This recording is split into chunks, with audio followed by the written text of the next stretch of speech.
রজত জয়ন্তীতে শিক্ষার আলোয় নতুন দিশা doctor Meghnad Saha college Itahar 11 November Itahar doctor Meghnad Saha college তার 25 বছর পূর্তি উপলক্ষে রজত জয়ন্তী উৎসবের আয়োজন করেছে। দীর্ঘ এই শিক্ষাযাত্রায় কলেজটি শিক্ষাক্ষেত্রে যেমন সাফল্যের নজির গড়েছে, তেমনি সমাজে শিক্ষার আলো পৌঁছে দিতে বিশেষ ভূমিকা নিয়েছে। এই উপলক্ষে কলেজ প্রাঙ্গণে অনুষ্ঠিত হচ্ছে নানা সাংস্কৃতিক অনুষ্ঠান, আলোচনা সভা, প্রদর্শনী ও ছাত্রছাত্রীদের অংশগ্রহণে বিশেষ কর্মসূচি।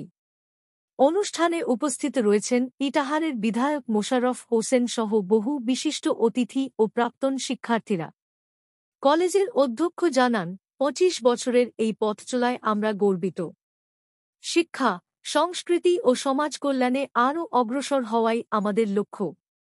শিক্ষা ও সংস্কৃতির মিলিত উদ্যোগে নতুন প্রজন্মকে আলোর পথে এগিয়ে নিয়ে যাচ্ছে ডক্টর মেঘনাদ সাহা কলেজ। রজত জয়ন্তীর এই উৎসব যেন তারই প্রতিচ্ছবি।